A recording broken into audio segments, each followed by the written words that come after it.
Hi, I'm Cricket. Yeah, which is Stephanie. Okay, so Ophelia Vert.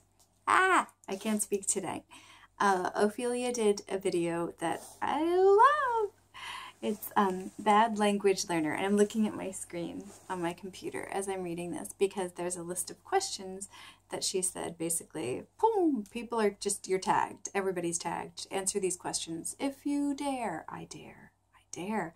Because if you've read my About page, you know I consider myself the worst language learner in the world. Okay, I was a language teacher, so technically I could point to worse language learners, but that's not nice. So I'm not going to do that. So here we go. She has 5 questions. I love 5 questions. Question number 1, which language do you never make time for? This is so easy. I have, compared to Ophelia, and tons of polyglots out there, which I don't put myself in the category of, but by doing this video, I'm kind of pretending that I'm in that category. I consider myself much more a language learner than a polyglot because I'm still learning my first foreign language. Oh, so horrible. That's what a bad language learner I am.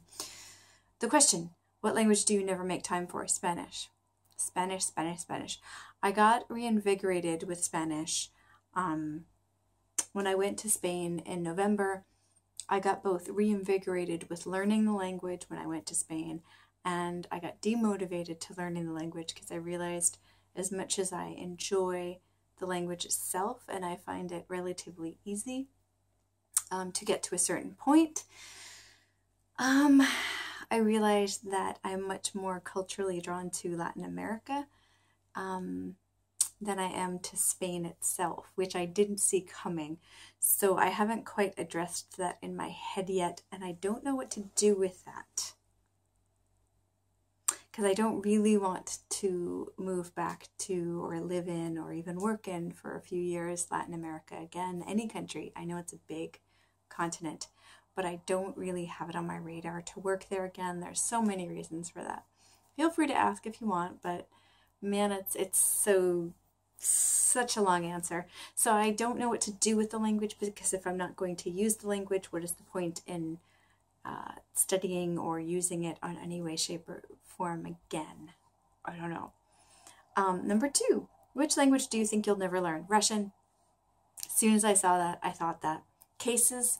I know it's not the only language with cases, but holy cow, I'm bad enough with inflections, and then you add cases in there, and again, I consider language something that you'd want to use, and I've never truly been drawn to Russian culture. No offense, I know plenty of wonderful Russian people, but I've never truly been drawn to modern or ancient Russian culture for any reason. I know there's a strong written or fiction history, authors, writers. There's amazing writers that have come out of Russia. I just don't have any desire to read in the original language. And as you may have noticed, reading is a huge component of why I want to learn certain languages. I'm just not drawn to it. Movie-wise, art-wise, culture-wise, I'm just not drawn to it. And the complexity of the language, I'm having a hard enough time with verbs not existing in Chinese that I'm learning right now. So that the fact that, from what I understand, words have free form and the cases let you know where they belong, and you can literally be saying something and then add who the subject is at the end.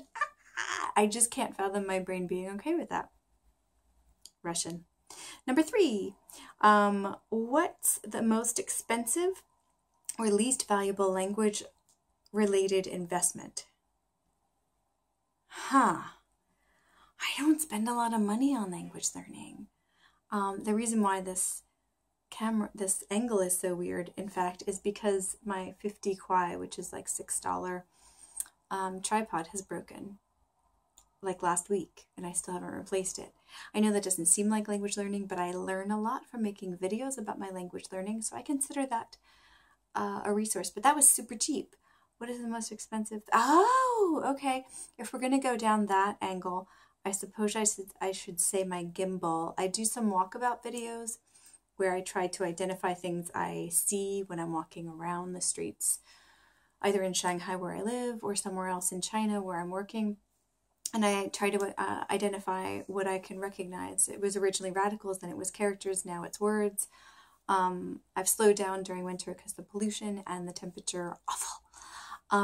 But I bought a gimbal because it's supposed to stabilize in this case, my cell phone that I'm recording with. I'm not pointing at you, I'm pointing at the phone.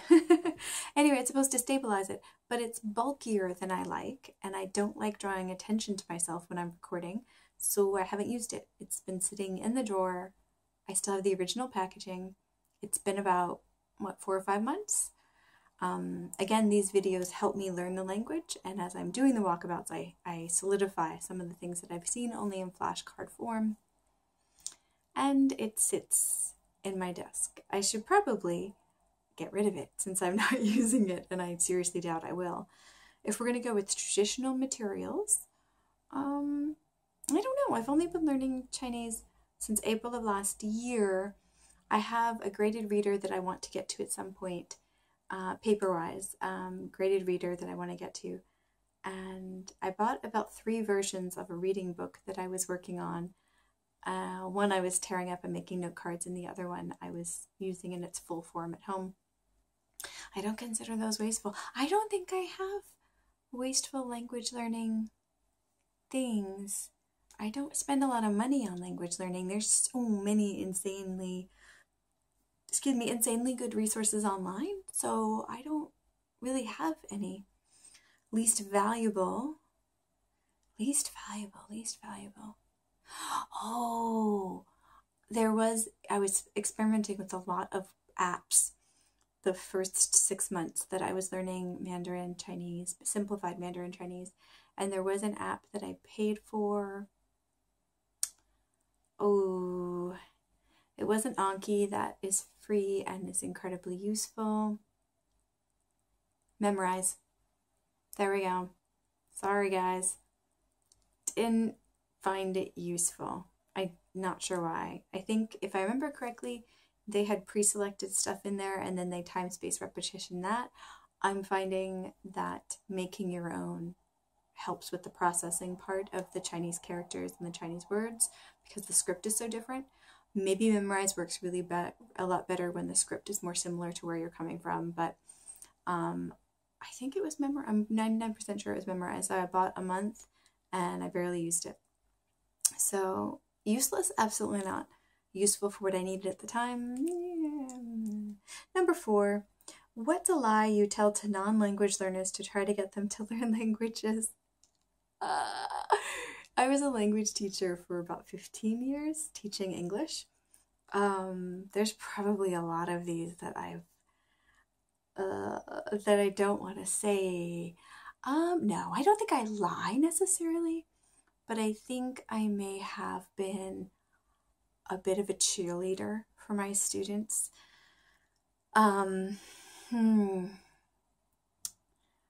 When I taught, this is terrible, when I taught at university, I taught first year writing to second language learners.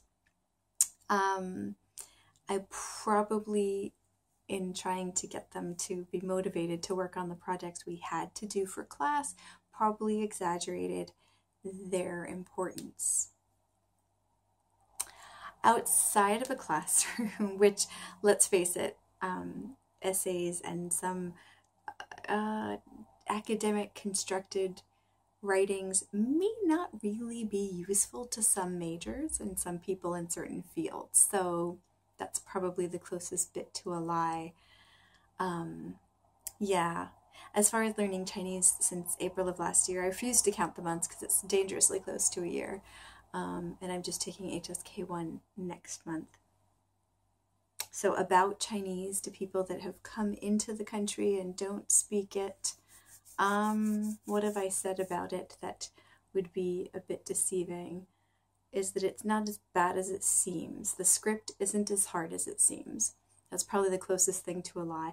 I feel drawn to the script. I feel like it's interesting and it's like an art form in and of itself. I know a lot of people don't feel that way about hanzi characters in Chinese, so maybe in their eyes that might be considered a bit of a fib.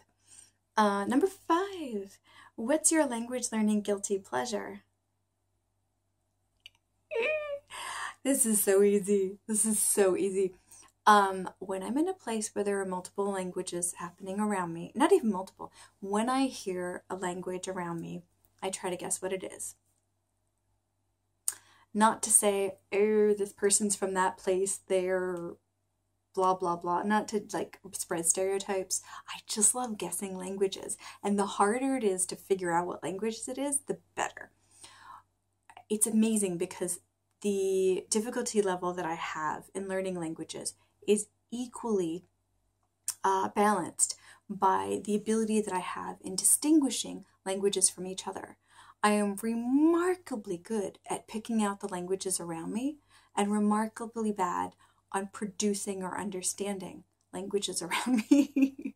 It's the weirdest thing ever, but I love doing it. When I'm in a place where there's a lot of different languages around me, I'll literally sit there with my coffee and just kind of listen in a little bit this way, listen in a little bit that way, and try to guess what languages they are. And I could do this for hours. I love doing it. And then I love, once I figure out the language, if I don't have other language distractions around me, I like to guess what they're saying. Not to eavesdrop per se, but to see if I can pick up the vocabulary or understand the context or anything like that just from what they're saying. This happened today in a coffee shop in Shanghai.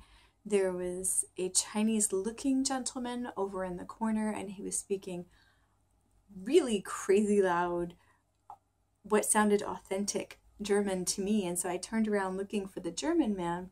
And of course, you know, biased as I was, I couldn't find him because there was this Chinese-looking man who clearly was either German, Chinese, Chinese, German, or he was just German with Chinese ancestry wherever down the line. And there he was speaking. I could see his mouth moving to the sounds. And yet I was just like, what? But when I finally adjusted to that ridiculousness, I started to pick out words in German because I got kind of fascinated with German when we were in Germany last year.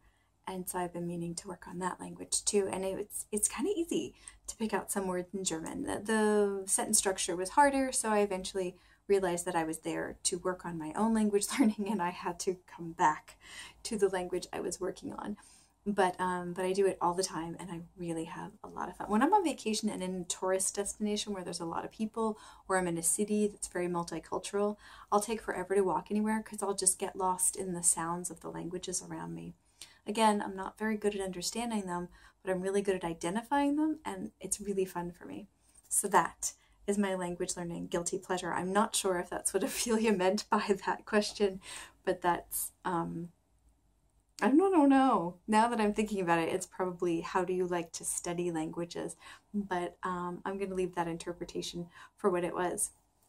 If you are a language learner and you want to be tagged and do this as well, I will put Ophelia's questions in the show notes below, so feel free to boing off of, what is the phrase I'm looking for? I don't know. Too many languages going on in my head today. Feel free to make your own video about this. It'd be really, really cool. Let me know when you do so I can watch yours as well. Thank you so much. And thank you, Ophelia, for the idea. This was fun. This is definitely fun. 再见!